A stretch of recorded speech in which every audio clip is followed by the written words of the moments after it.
Praise the Holy One. Even when children are suffering, praise the God of heaven and earth. Even when God seems so far away, praise the one who commands and creates. Even when goodness seems so powerless, praise the one whose glory is above earth and heaven. Praise God whose goodness is stronger than evil. Now turn to hymn number 692. We'll sing, God Will Take Care of You.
God, who comes to share our sorrows, we know that you care because you come among us in the midst of the darkness.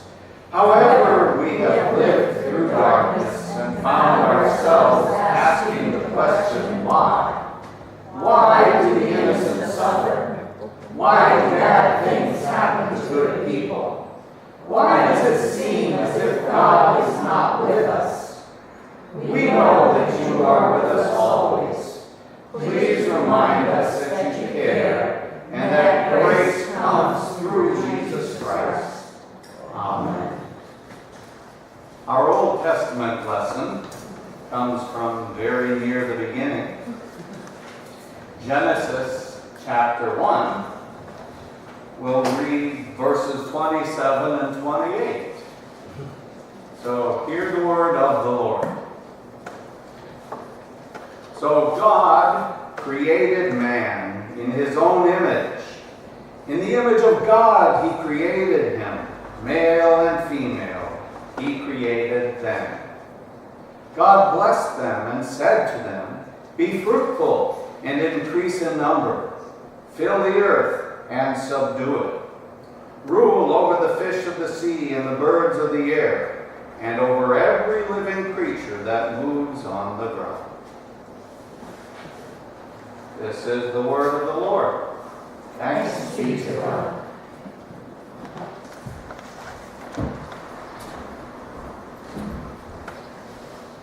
Now we have a really wonderful praise song here, and for my life. So hope you enjoy this one. It's called "You Are God and I Am Not."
We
bread. And forgive us our debts as we forgive our debtors. And lead us not into temptation, but deliver us from evil. For thine is the kingdom, and the power, and the glory forever. Amen.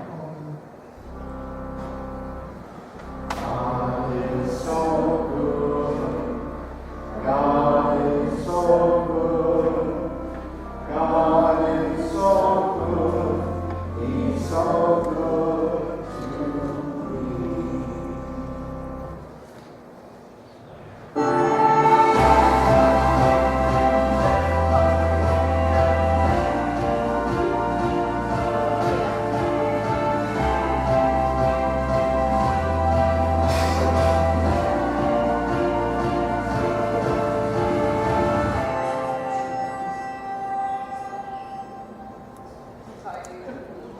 I'm off on a Kim. Yeah. My car. You enjoy it? Yes. Good. People enjoy it. Oh, they were receptive to it. Oh, great. You think? The ladies were on one time campus after but I said, they don't want to go. I said, go over there. She said, no. So I said, well, here we are. There's a church, here's a card from our church. Very good. Sounds like something anybody can do. And I said about the free meal, that we're interested in that. Well, excellent. Thank you very much. God bless you. They can do what you can't do.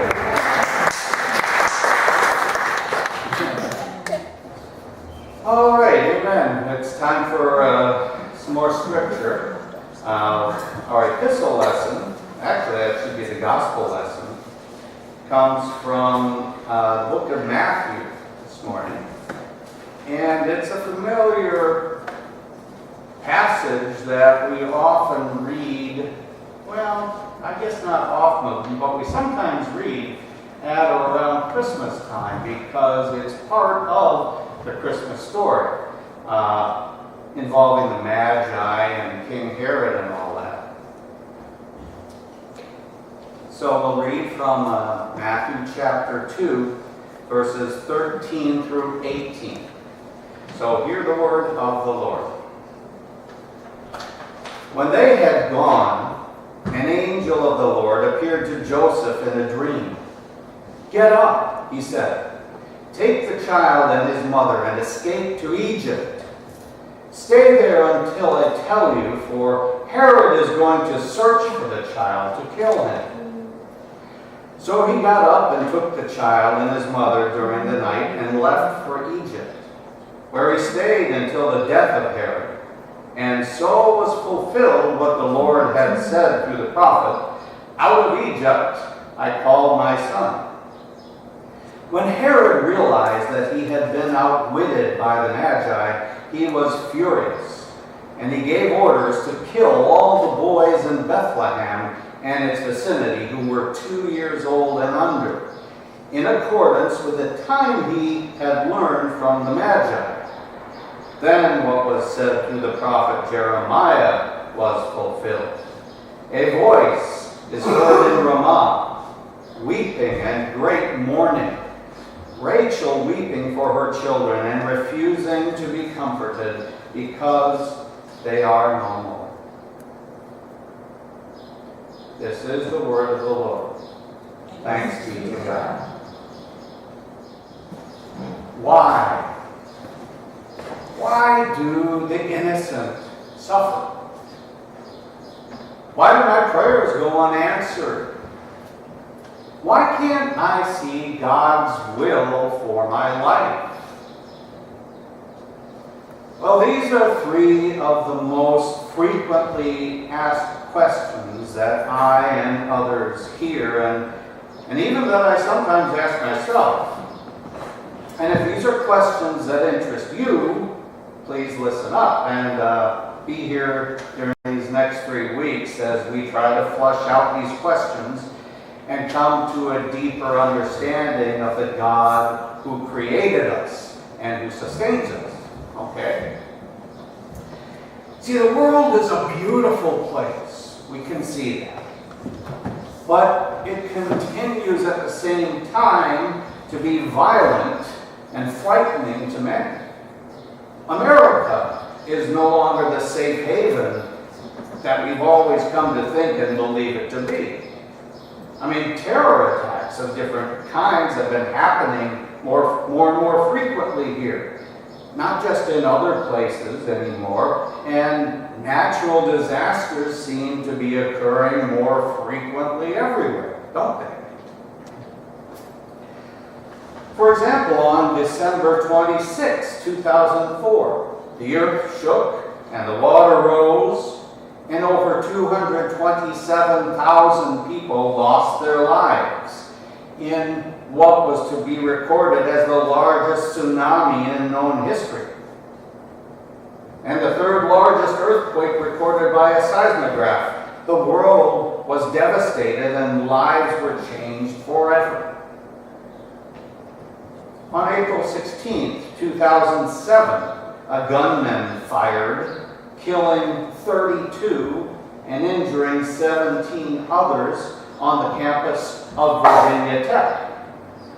Some people in this area personally know victims of that tragedy. And on December 14, 2012, 20 children under the age of 8 and 6 adults walked into Sandy Hook Elementary School, right near where my brother lives in Connecticut, and they were never to return to their families. A tragic shooting affected the lives of the people of Newtown, Connecticut, and then ultimately also the lives of many people around the country and around the world when we heard about it. You know, similar tragedies are happening with alarming regularity now. And you know, we tend to think that these kind of tragedies are happening just in our lifetimes, or that they have become much worse than they were. That may be true in a way, but that kind of thinking really is short-sighted, however, as we can learn from the Bible. For example, over 2,000 years ago, as we heard in the gospel reading today, a dreadful tragedy occurred. King Herod put out a decree to kill all the youngest boys in Bethlehem in an effort to destroy the baby who would become king of the Jews.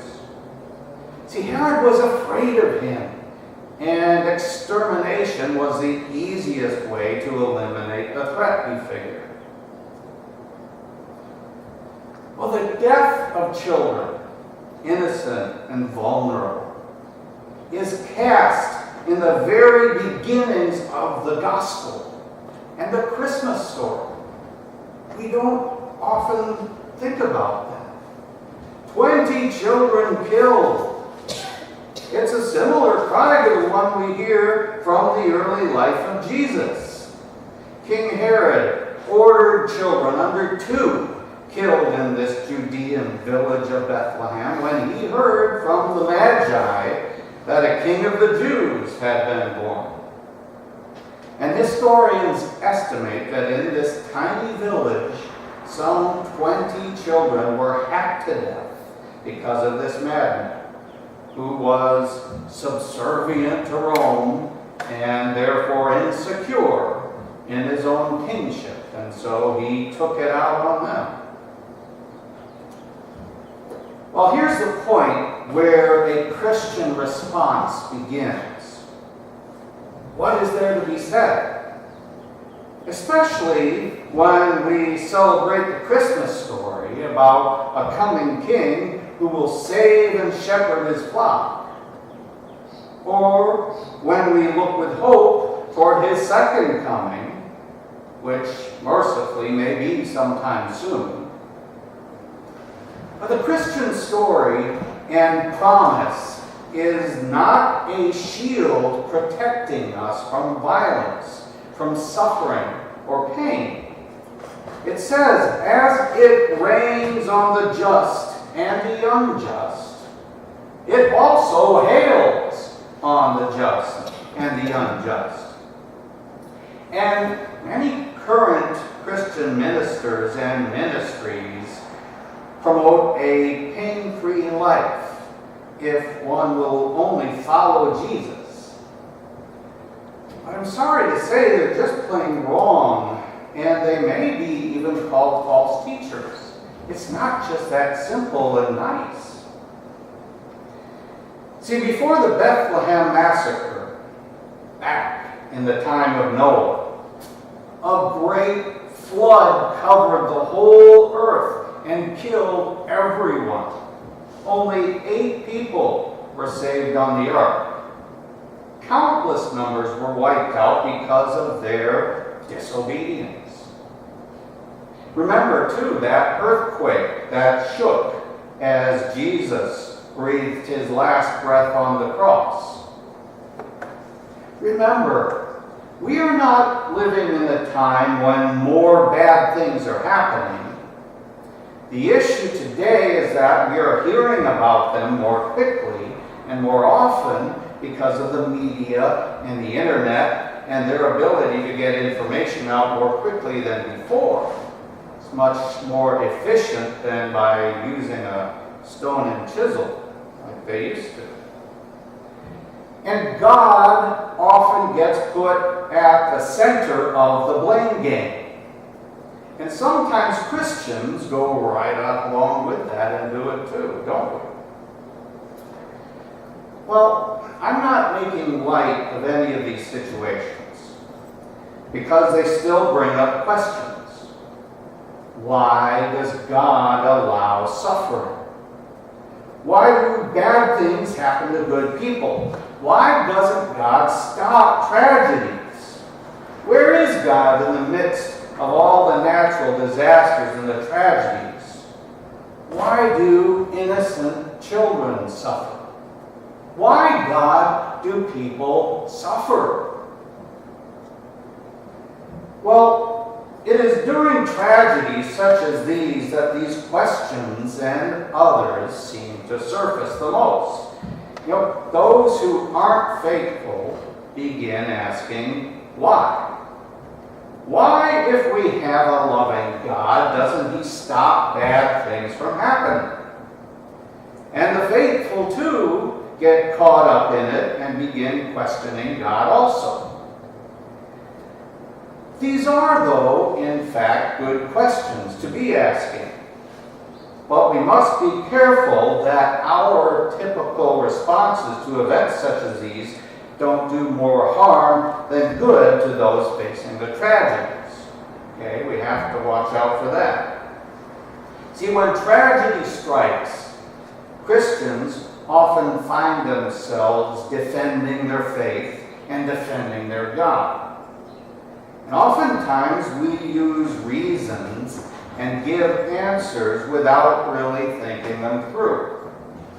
How many times have you said to someone, well, everything happens for a reason? Or how about this one? Have you used it? It must have been God's will.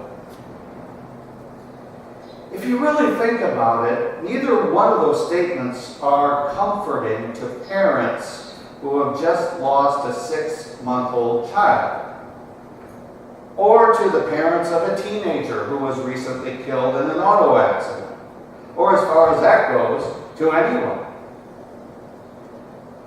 Did you ever think, as you answer with one of those statements, that you are placing the blame on God? You're also convicting the one who has created humanity and sustained this world for so long. And I wonder how God feels when we do that. And yes, he does feel. He does feel as he's being accused and convicted of these heinous acts. We are made in his image. He has feelings and emotions as we do. So, if we can't use these old standby answers, then what are the answers that we can use to explain these things? Well, I found a good book by Adam Hamilton. It's called Why? Making Sense of God's Will. And in it, he suggests 3 foundational ideas that will help us reconcile God's goodness with the suffering we experience. And each one of them point back to humanity. Okay? When God created human beings and declared his work to be good, he set in motion a relationship in which we would need him for everything. And that meant that humanity's total dependence would be not on one another, not on material things or anything else, but solely on God. And God gave us dominion over the planet. God put us in charge. And by so doing, he made us responsible for what happens here. We heard that in today's Old Testament passage from Genesis. We're in charge, okay? We are to rule over the earth, but not alone. God created and put the earth in motion. He put natural laws in place that would keep it fairly predictable. And when God created human beings, he gave us intellect. He gave us a soul. And he gave us a conscience, too. And these gifts are to guide us as we rule over creation and to help us discern right from wrong. God's way of acting here is to use his people with the gifts that they have been given, to use us in these situations. Then the second foundational idea also has to do with human beings, and it's called free will. Free will differentiates us from the animals because we have the ability to know the difference between right and wrong and to make choices in which ways to turn and how to act. We can choose God's way or choose another way. That's part of our human existence. And then the final foundational idea underlies the reason why God needed to send Jesus.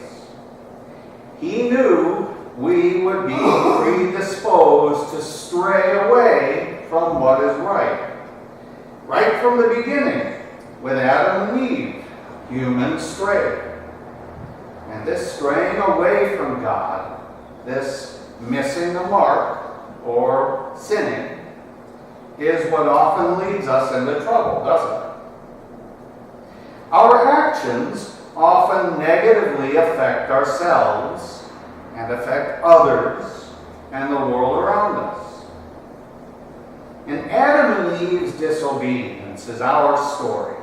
We find ourselves drawn to do the things that bring us or others pain, and we're easily tempted to stray from God's path.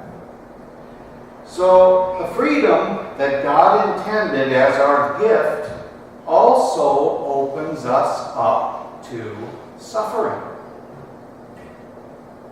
I don't think that we consider the consequences of our decisions often enough and how far they flow.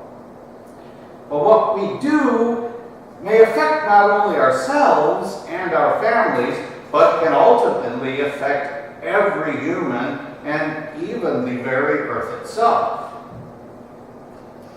Adam Hamilton, who wrote the book I mentioned, shared this story. He said, "I always thought that when my children reached the age of 18, I would no longer worry about them. But as they left our home, I found I worried about them more, not less. I worry because at times they think they are indestructible. They do things at times that leave me worried sick. Before they left home, I set up certain rules for them. And I learned that I can't control my children. They will be free, and I can't force them to do what I think is in their best interests. You see, just as parents can't take away freedom from their kids when they are no longer living in their home, God doesn't take away our freedom from us either. Nor does He deliver us from the consequences of our actions, or from the actions of others, for that matter. But He does promise to deliver us and sustain us and force good to come from the painful things we experience. And that is part of the process of redemption, which is a wonderful thing. So we see that humans have much to do with pain and suffering, don't we? But there are other explanations as well. In the case of natural disasters, we tend to forget that during creation, God wrote formulas and set in motion patterns and processes for the earth so that it could exist and support life in this universe. In the case of earthquakes, for example, we've learned that it is necessary for the earth to release heat from its center. And in order to do this, the earth must move and shift from time to time. Sometimes this movement creates beautiful mountains, while other times it causes disastrous earthquakes and tsunamis. Yes, God created the way the earth functions, but He did not do it with the purpose of harming humanity. People have learned of these processes, and yet they continue to live by fault lines and along the coastlines. That is their choice, not God's. And we have to remember that God is the source of all life. All systems, all created systems, all things, all humanity. And He gave us free will to choose and some control through our understanding and our decision-making abilities. And then there's sickness. Well, sickness is not God's way. As Jesus walked this earth, He healed the sick. He didn't make them sicker. Unfortunately, just as there are things within the earth that can cause destruction, there are things on this earth that can make us sick. It is not God's will, but rather it's the outcome of living here in a world of fallen creation. A creation that has been altered and deteriorated through our decisions and actions. So what does the Christmas story, the gospel, have to say to us then? Well, its very beginning was shaped by the massacre of little children. While the uniqueness of the Christian message is that the God of creation became human, it was within the world of deep human tragedy that He was raised up. He came amid that very situation. And Jesus is no mythological icon who's floating in a mirage of wishful thinking like some people see Him. His world was of real flesh and blood. Jesus' understanding of the inner brokenness of Bethlehem, the inner brokenness of Newtown, goes to the very core of who He is. And the kingdom that His kingship brought is gritty and real. It touches real lives. So Jesus is present in moments of grief, when tidal waves catch us by surprise and the ground beneath us shakes. See, in such times, not surprisingly, We are more open to spiritual insights and comfort, aren't we? A lot of times people do rush to churches during those times. Then we are inclined to gather around together at an altar to sing songs of solace and hear words of his peace, because our spirit longs for a link with God and a way to transcend our tragedies. And it is here that the tearing of the human soul is mediated and medicated by the balm of his presence. And those broken hearts will mend, yet they'll always be scarred. And indeed, the longer we live, the more our beings are covered with scars from wounds, some self-inflicted, others through no fault of our own. But the Bible, from cover to cover, is a history full of complaints and suffering. It's not about a Pollyanna life. Just look at Job, at David, and the Psalms. Look at the book of Lamentations. And especially look at Jesus, the one who gave it all for God's children. At the end of his life, was not celebrated, but crucified. His followers, the disciples, were not exempt from suffering, and they were Jesus' closest friends. One committed suicide. One was imprisoned and had boiling oil poured over him. The rest all died for their faith. Christianity does not promise that we will not suffer. But what it does promise is that suffering will never have the final word, and that we will never suffer alone. That's the good news. Jesus Christ, God's only Son, suffered far worse than any of us will ever suffer. See, tragedy is a part of the Bible's overarching story. That it is not the end of life, it tells us. Beyond the confirmation that life goes on is the essential promise of the kingdom that as life begins, eternity is etched into its very essence. We have eternal life within us. So life is not all there is to live in, and death is not all there is to die in. To hurting hearts everywhere, the gospel is a present and healing story in the midst of sorrow. More people need to hear it. And it is a hopeful promise of living forever with God. That is our greatest gift. And we need to share it more. In Jesus' name, amen. So life is tough, isn't it? But we can stand on the wonderful promises that are in God's Word.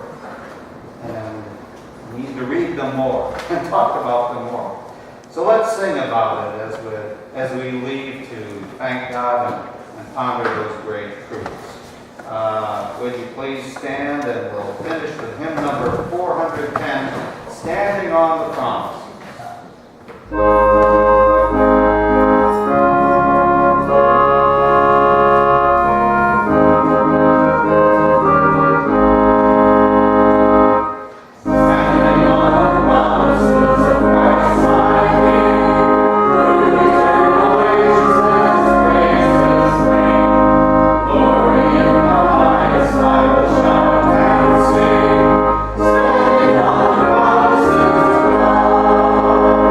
Stand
life is not all there is to living, and death is not all there is to dying. We have the hopeful promise of living forever with God. That's our greatest gift, that He brings good from and through all things. In Jesus' name, amen.